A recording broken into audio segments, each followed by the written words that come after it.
everyone, it's Eliza again. This is Eliza's Bookshelf. Welcome back. And today I wanted to do a March wrap up. So I read 10 books in March. Most of them I really enjoyed. One of them not so much, but we'll get into that. Today I am wearing my BTS sweater that my husband got me. We went to the BTS concert earlier this year. Was it this year? I don't really remember, but it was great. And he bought me this sweater as a present. And even though it's like 90 degrees today, I'm wearing it because I love it. So I'll be sweating this video. Anyway, so let's get started on the books that I read. I mean, I read 10 books, but I think I will go over it, the least favorite and why, and then go all the way to my number one favorite, which I think I will recommend to everyone. So without further ado, let's go over number 10. A little bit disappointing because I was looking forward to this. I didn't really check the reviews before I read it, so I went in with a blank slate or, blank mind, whatever you call it. And I got this from Book of the Month. It was my pick for, let's see what month this was. For March. Oh, okay, so I read the book during the month that I got it. That's a first. So this is Dating Dr. Dill. And, contemporary romances, my jam when I want to get out of a reading rut or anything, whenever I want to read something quick and just fall in love again.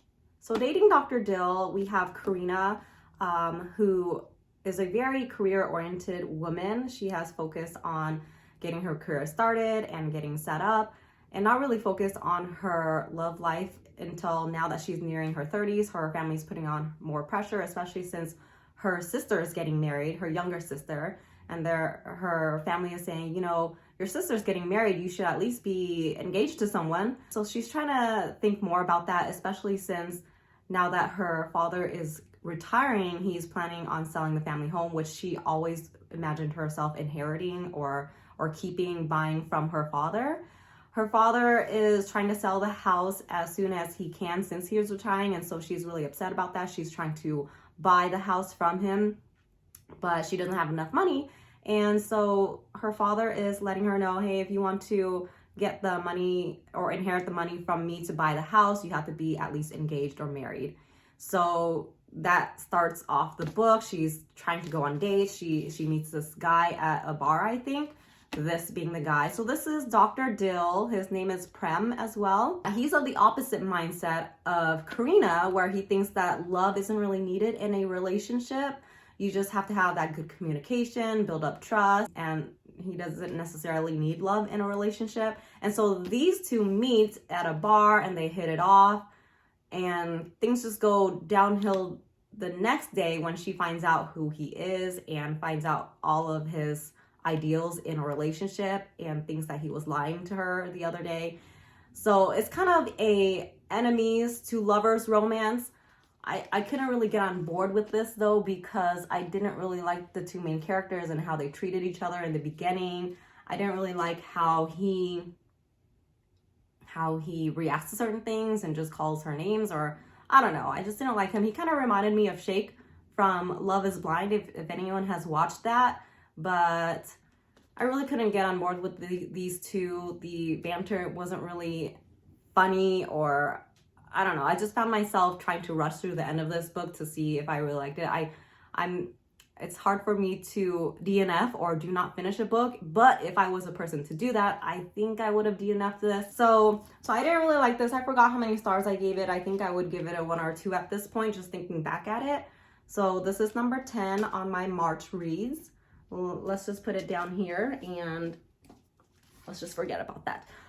Number 9 on the list, I actually really enjoyed. So I think just overall, my March reads were really good. So this is not to say that this book was bad or anything. I actually really liked it.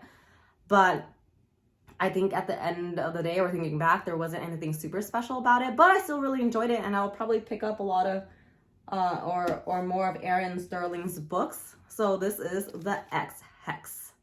Also a Book of the Month book. So if you haven't realized, I'm trying to get through a lot of my TBRs or to be reads for my Book of the Month. This is from, October of last year. So kind of behind there. I expected to read this during the Halloween season, the spooky season. So my bad, but I finally read it. So whatever. I don't remember okay, Vivian Jones. So basically, we get started 9 years ago where Vivian Jones got, I guess, backstab is not really a good word, but she was dating this guy named Reese.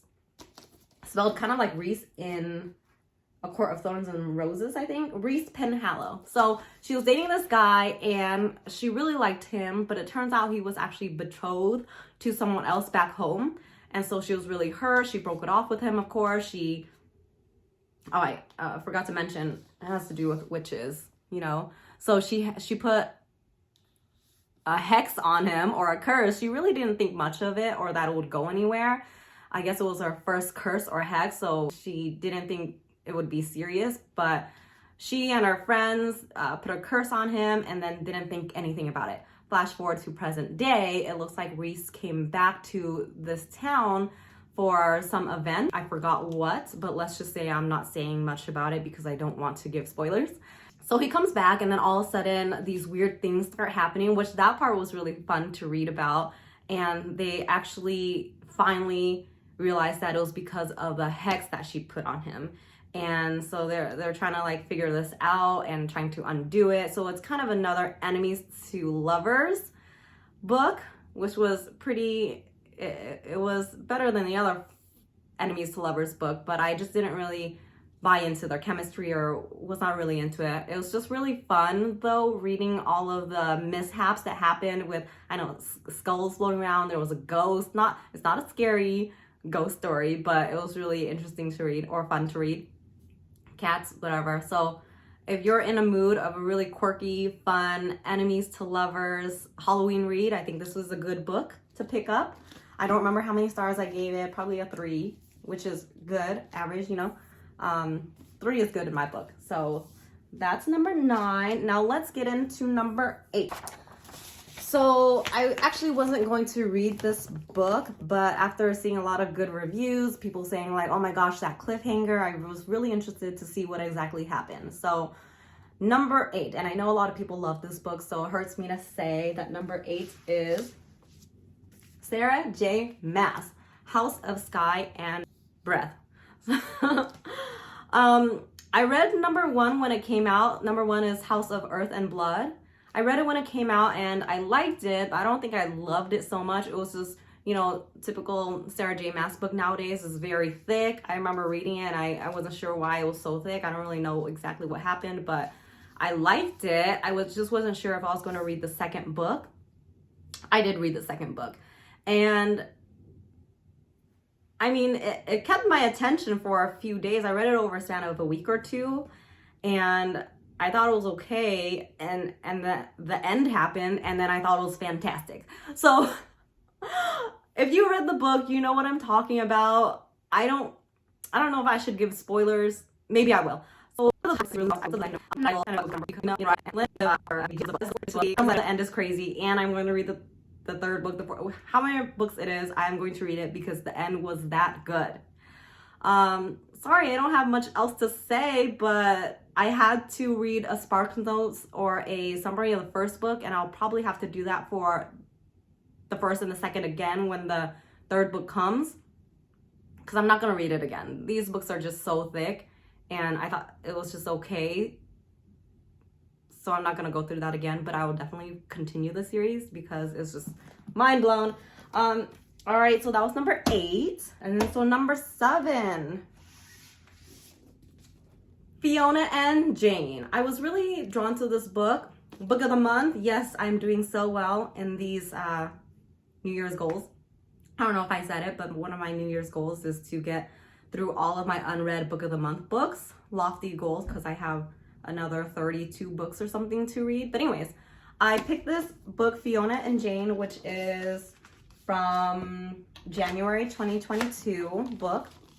I picked it because it sounded like the journey of 2 best friends from childhood going through, you know, divorces, sexuality, family issues, and kind of losing touch but getting back to each other eventually because they were like friends for life. And so I thought I really was interested in reading that journey because I have friends from, you know, all the way back in high school and things like that, and I kind of relate to losing touch but always coming back to each other and finding time for each other. So I wanted to see that in here. I don't think that we saw much of it. We did see two friends, and then we learned about their lives separately, and then it just felt like in the end they came back together and said, here, let's write a book with each other. But I mean, it was great learning about these two women's lives. So I think they're both Taiwanese, and one is dealing with the separation of her parents. You know, her father is back in their homeland, and she recently found out why they are separated. He has a secret lover. Turns out he's gay, and he has this lover from back then. So she's dealing with her breakup. She's finding out that she is actually gay as well, and so she has her relationships to deal with. Her friend is having, like, I don't know, just read it. I don't remember much other than that. It was very touching. It made me feel sad some parts. And then, I don't know, I enjoyed it. I just don't remember much. Let me see what I wrote. That's all I wrote. Okay, I'm so sorry. So number 6 on this list, The Lost Apothecary. This one I really liked. It felt really magical and historical. So it takes place in alternating chapters that goes from present to way back when in late 1790s, I think, in London. And obviously it's about this apothecary from a long time ago, but in present day, we have this woman named, let's see, doesn't even say. Caroline. Okay, so Caroline is in present day, and she is supposed to go on this trip to London to celebrate her 10th anniversary with her husband. But it turns out that she found out he was having an affair with a coworker, and so she's going on this trip by herself to enjoy it, at least because her mom paid for this trip and she doesn't want it to go to waste.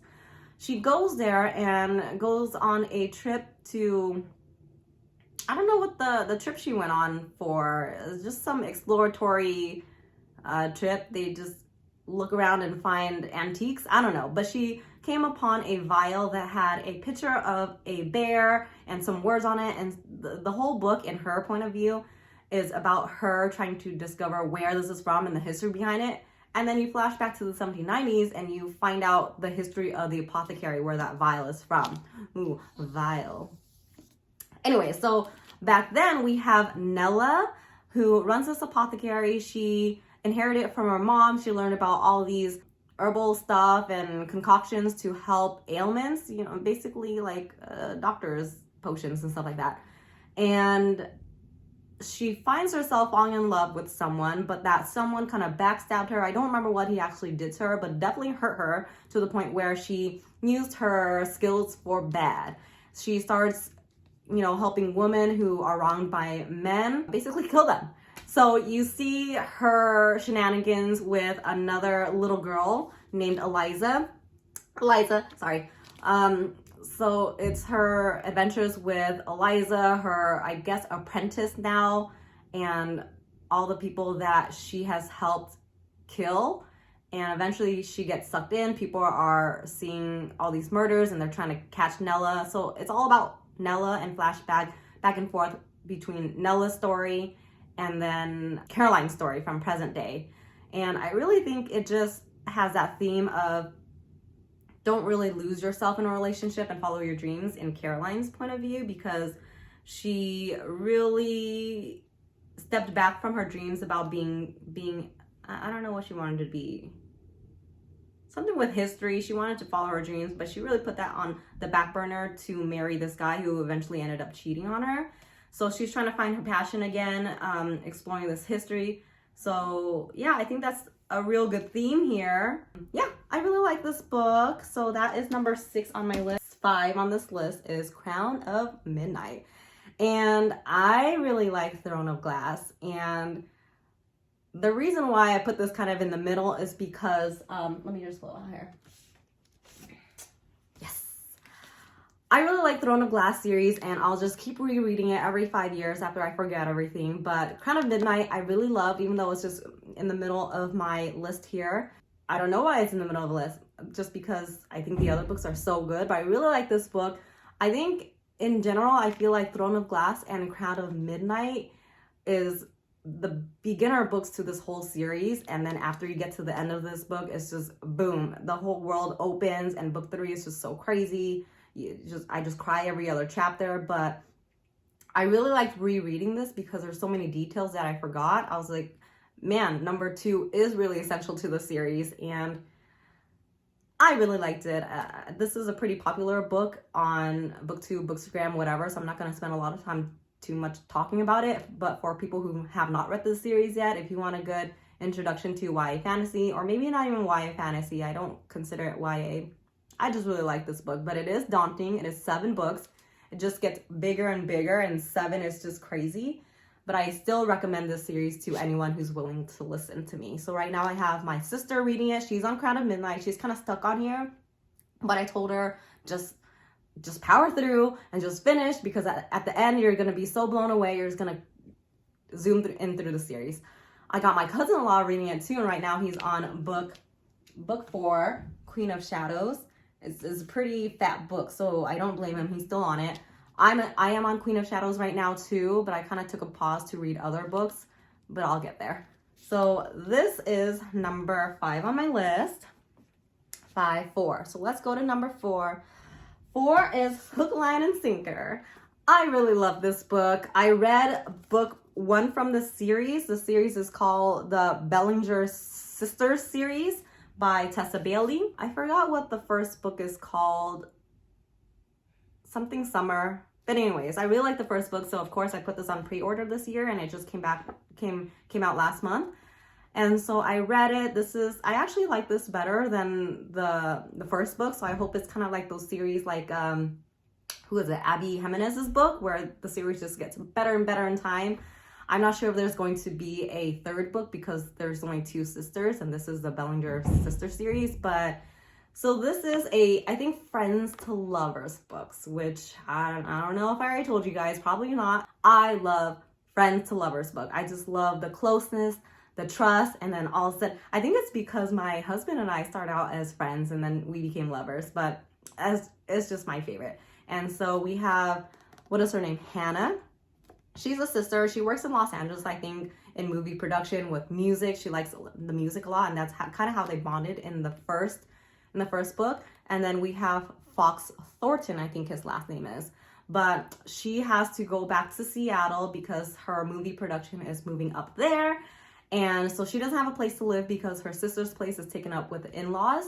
So she has to live with Fox. Close proximity, friends to lovers books. You know, I love their friendship, their banter, their, I don't know, I love it. So just read it if you like that kind of stuff too. It's very swoony, it's very sweet, and I just love it. My bookmark. I got it from Daiso. It's only, what, $1 for 3 bookmarks, so I need to take that out and use it for other books. So yeah, this is number 4 on my March reads. I really liked it. This video is getting a little bit long, so let's move along. So that's number 4. Number 3 is The Plot. So no, I don't think I read this with anyone, but I picked this up when I was in Seattle. It was my first time going to an Amazon bookstore. So I always wanted to read this because when I read about the synopsis, I don't know why, but I thought about ghosts. I thought it was going to be a very spooky read, which I tend to veer that way in my thinking, but it was not. It was just your typical mystery thriller. So this guy named Jacob Finch Bonner, he recently, he's an author. He has published a book before. It wasn't really popular until his second book really, took off. And then now he's having trouble writing a 3rd book. He is also a professor at a writer class or something like that. And he's teaching these writers. He has a student that comes up. I think his name is Nate or Nathan or something like that. But the student, he's really kind of arrogant or obnoxious, and maybe rightfully so. He says, there's nothing much I can learn here. I'm just taking this class to get extra credentials.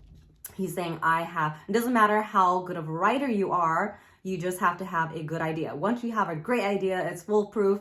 you know, it will be a great book. And he says he has that idea. He's not telling anyone right now, but Jacob's like trying to get it out of him. When he finally gets it out of him, he's like, dang, that is a good idea. And so, you know, fast forward, I don't know how long later, a year or two later, he is still struggling with his third book. And he's wondering why he hasn't heard about this new book from Nate or Nathan just yet. And so after a little digging around, he finds out that he actually died. And so what does he do? He steals that idea about his book and writes it, and then he becomes super more successful with it. He meets a girl through all of his stardom, whatever. And next thing you know, he gets a message in his email saying, "You are a thief." And then, so that's basically the premise of this book. He stole an idea, and someone knows, and who knows? Who is it? Who is messaging him? I guess you'll find out. I don't know why I took a turn and thought of ghosts and the paranormal when I read that synopsis. I was thinking, oh shoot, someone from the grave is trying to track him down. I think Nate's coming back from the dead and trying to get him for stealing his stardom. But spoiler alert, it is not that. It's still a really great book. I love the what is it called? The cover. It's just simple. I love it. I can't wait to see what else is gonna come from. Ooh, Stephen King.